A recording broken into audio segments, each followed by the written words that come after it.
So today is the day we are finally here and we get to take this beast of an Moto out and test just how good the EBMX V3 controller is in its base settings. Now, we are not touching this at all. We are not tuning it whatsoever. This is exactly how you would receive this EBMX controller out of the box, and we're gonna see how crazy these race modes are once you get up into the 30 kilowatt range.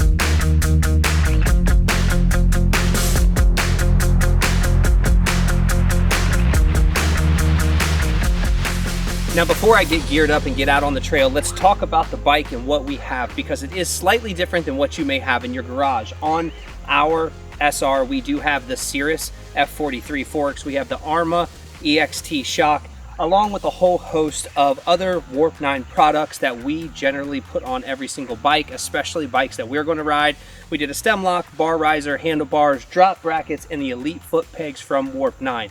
Now, we are still running on stock rubber. I think that's extremely important because this rubber is much softer than what people may give it credit for. It is in the range of the MX34, not the MX53 tire, so it does have a pretty decently soft compound. We do have a new tire setup coming for this bike to really be able to push that power to the next level. Now, the EBMX controller as it sits has 6 modes. You have Street 1, 2, and 3, and Race 1, 2, and 3. I'm not exactly sure what each mode is set to out of the box, but we have not touched it. We have not dove too far into the app yet because we want to see what this bike can do on the trail in its stock form to see if it's any fun right out of the box or if you have to have an engineering degree to be able to get this bike to function how you want. So that's enough talking. Let's get dressed and let's get out on the trail. All right, so like I said, in the opener, we are going to be starting in Street 1. Now, I apologize for the sound. I apologize for the camera angle if it gets bad. Anybody who thinks it's easy to go out and strap something to your helmet and record quality content is severely mistaken. But this is some really nice single track that I ride pretty regularly, and I figured this would be a good place to come out and test the EBMX. The hill climbs here get a little bit sketchy. We got some good creek terrain. Oh, the suspension's so good. I know that's not what this video is about, but had to say it. Okay, so let's talk EBMX. Well, we all know that the E-Ride Pro SR, I could have gone either way. The E-Ride Pro SR comes with abundant power. That has never been the problem. The problem has been its tunability. And even though you have control in the E-Ride app over some of the parameters, some of the settings, it does not give you the full flexibility that most people would probably want.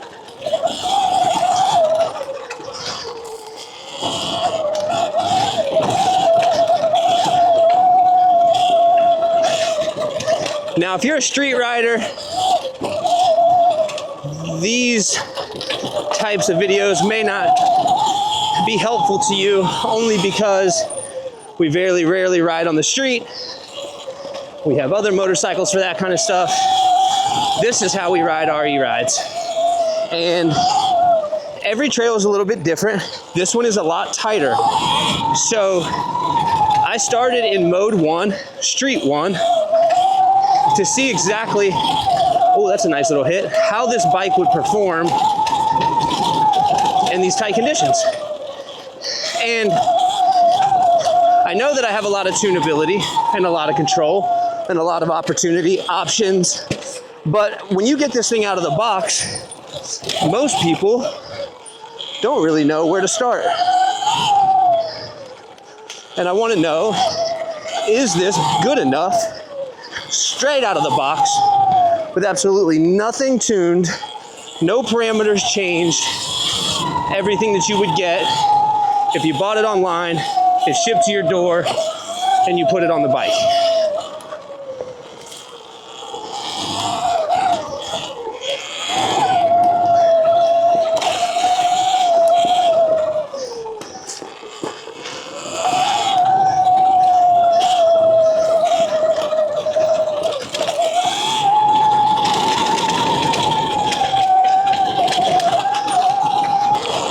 So here's what I feel right out of the box, right out of the gate.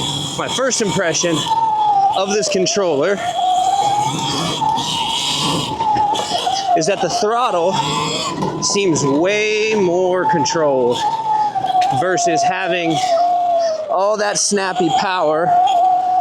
Race 1 or Street 1 gives you a lot of flexibility in your throttle. And you'll notice that when your hands get tired, because when your hands get tired, you start to overgrip, or when you get tired in general, and you'll feel that throttle start to get away from you a little bit on the stock E-Ride setup.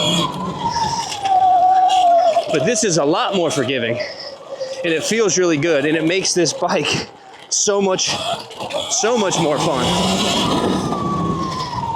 It feels like sport mode on a 3.0 when I give it full throttle through here. It doesn't want to get away from you too much. It's punchy enough to get over roots, logs, throw little jumps, but it doesn't feel like it's going to get too crazy and you're going to end up in the trees somewhere where you don't want to be. Whoa.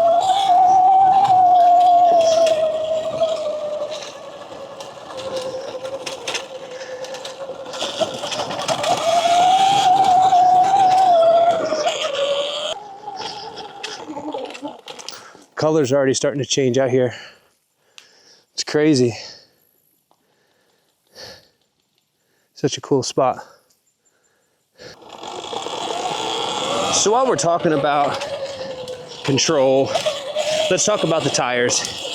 I know I mentioned it in the beginning of this video, but a lot of people don't understand how soft these tires are directly from E-Ride. They're much softer than what you would get if you put, let's say, an EBMX V3 from Dunlop on here. They would be a lot more stiff. And that is not good for hard pack style of terrain like this because it becomes a little bit more hard to grip. So I will give kudos to E-Ride on this tire choice. Now, if you're riding this thing on the street, completely different scenario because it is going to chew through your tires at an incredible pace, and that is not good for anybody.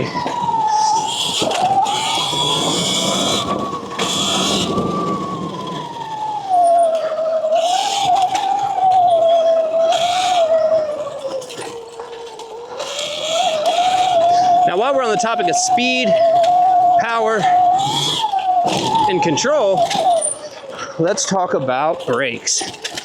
Because I think we all know the brakes on the SR are nowhere near adequate enough for this much power. Oh, shoot.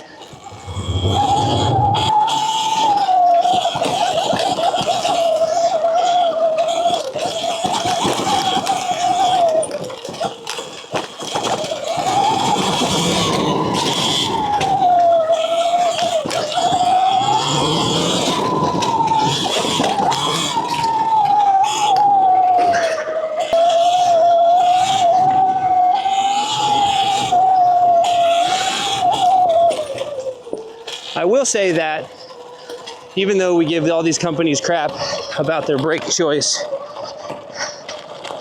it could be worse. At least they're .4 and they have bigger pads. Because previously to this, about 3 years ago, .4 wasn't even in the conversation, I don't believe. It was all mineral oil. Where's this go? Now these pads are much bigger than what you're gonna get on a 2.0, the 3.0, and the SR share the same pads. This was a lonely road to nowhere. But I'm gonna tell you right now, if you're buying an SR, you should go ahead and do yourself a favor and pick up a couple sets of brake pads. That way, when they do go, you have them ready. Because we put about 150 miles on this bike and the brake pads are pretty much toasted. Now, I have no clue where I just ended up. I'm gonna go back because this doesn't look very fun. All right, enough with it. Let's go ahead and bump this bad boy up to Street 2. I have implemented a camera change, or a microphone change rather. Oh my goodness. So sound may be worse, maybe better. It's all a process. Oh gosh. We're gonna see. All right, Street 2 is a lot more power than Street 1, obviously. It starts to become a little bit more difficult to control.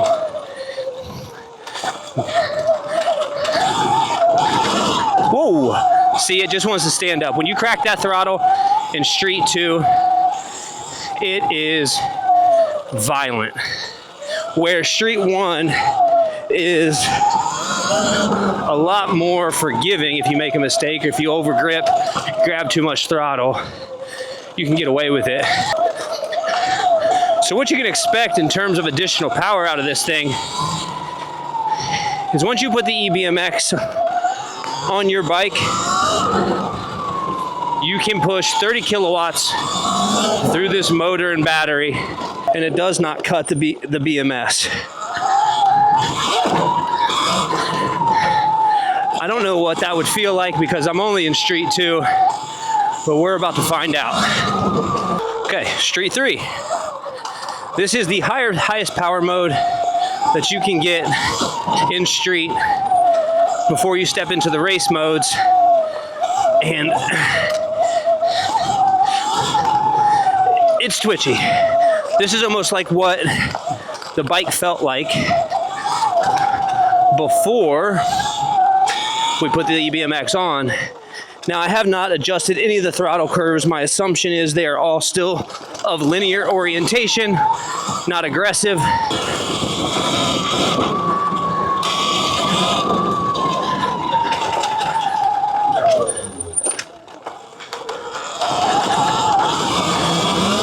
Whoa! Oh my goodness.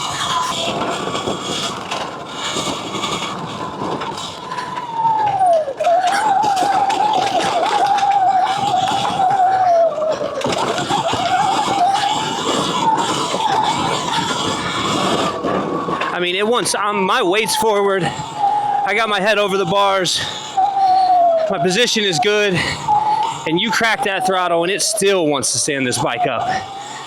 That is probably too much for most, or at least in these types of conditions. I could definitely see on a motocross track where all of this power would be usable, but I don't know if it's usable for this type of terrain.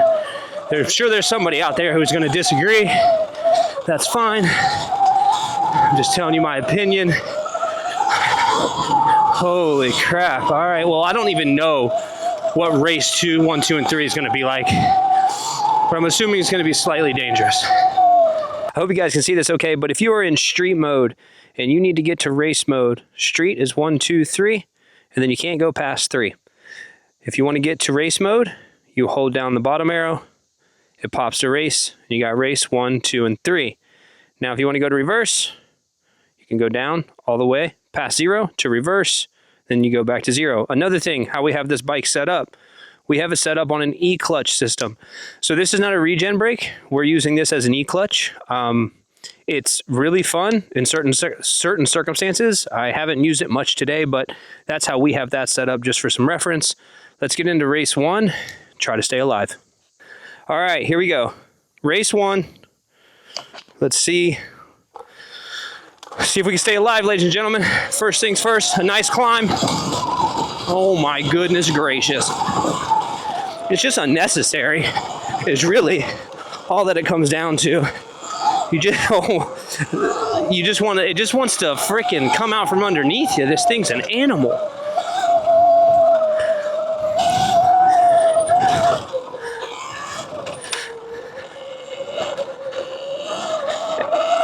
And I don't even have my Moto boots on today because I thought, you know, this is going to be kind of a relaxed, cool ride. Here I am.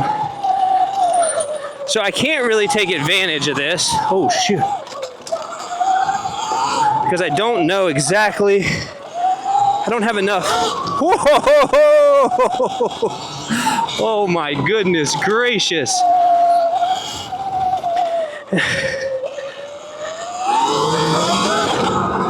Wow. That's an insane amount of power. I'm gonna go out on a limb and say that is way more than what most people can handle.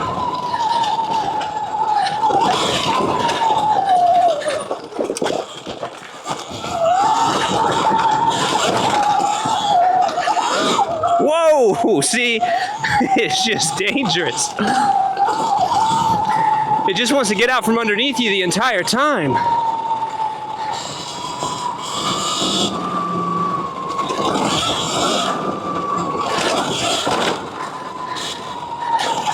Let's move it to race 2 and get this over with. I won't be hanging out in this mode too long. Oh my goodness.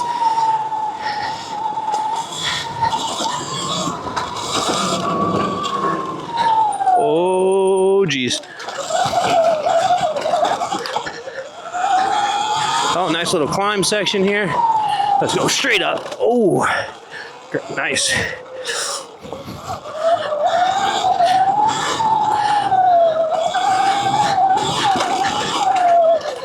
Well, the nice part is, in this type of terrain, I will say, not that you need it, because I think you can do it in most of the regular settings, is that you can pretty much climb anything.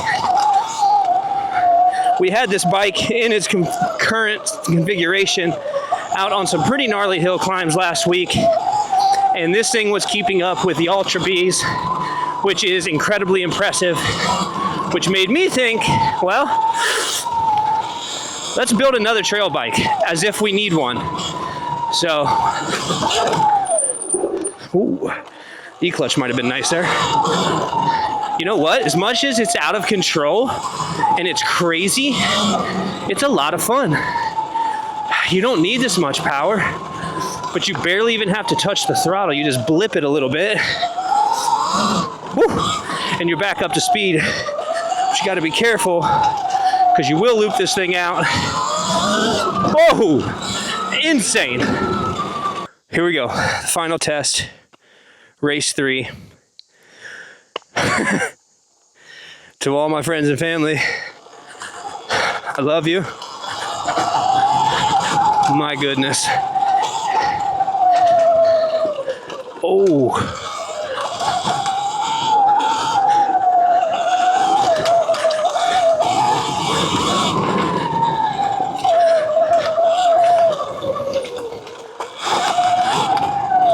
Oh, tight turns.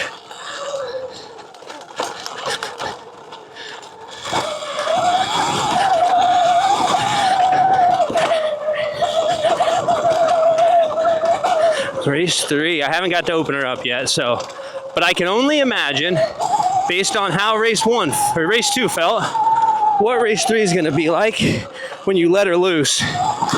She's like an angry ex-girlfriend. Oh my goodness. Maybe more than angry. You might have really pissed that girl off. Hill climb, race 3, let's go. Holy crap.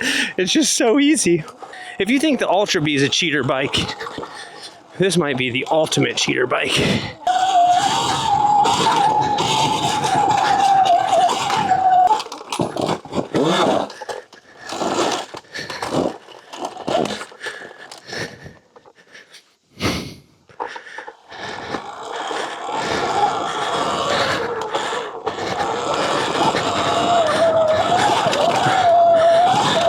If you can handle the power, and I know everybody thinks they can, but I mean really handle the power, this thing is a machine. And if you like riding small bikes, but you want a lot of power out of your small bike, then this may be the bike for you.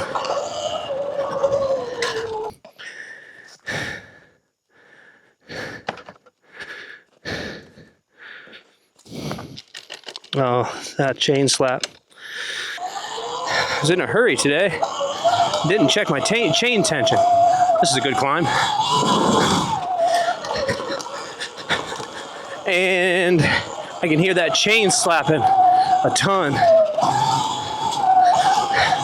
And when I'm in race 3, I feel like it's slipping. So I had to back that thing on down because it's popping like crazy. But I'll be honest, after race 3, coming down to street 3, kind of boring. All right, so now I think it's a good time for us to talk about, is this worth it? So for all of those people who really like the controllability and adjustability, yes. It's probably more worth it on different bikes because this bike already has 25 kilowatts and it has a somewhat tunable controller that comes factory on the bike. So maybe this bike isn't the bike that you want to do it on. But I will say that it does make the bike a little bit crazier. It's nicer to have 6 modes versus 3. Sport race or eco sport and race. It's nice to have 6 modes that allow you to dial up the intensity as you get more comfortable. However, I don't know if it's one of those things that I would consider a must on this bike particularly, but it's definitely a lot of fun. And it does bring this bike to life in a way that doesn't exist in the stock form. Now, if you're looking for absolute insanity and you know how to handle the power, I want you to do a few things before you call somebody or start shopping for the biggest power bike, because a lot of times you do not need that to have the most fun. What I will say is that there's a conversion and it's very simple. And it helps people understand, I'm literally doing, oh, there it is. It helps people understand how these bikes behave and translates it to a system of measurement that most people understand. So 1.34 times whatever the kilowatt rating is the horsepower. That is something that will serve you a great deal as you try to figure out and try to correlate to maybe your gas bike how much power these bikes have. So I believe this bike now, as it sits, is almost, oh my goodness gracious, root field. It's almost 40 horsepower.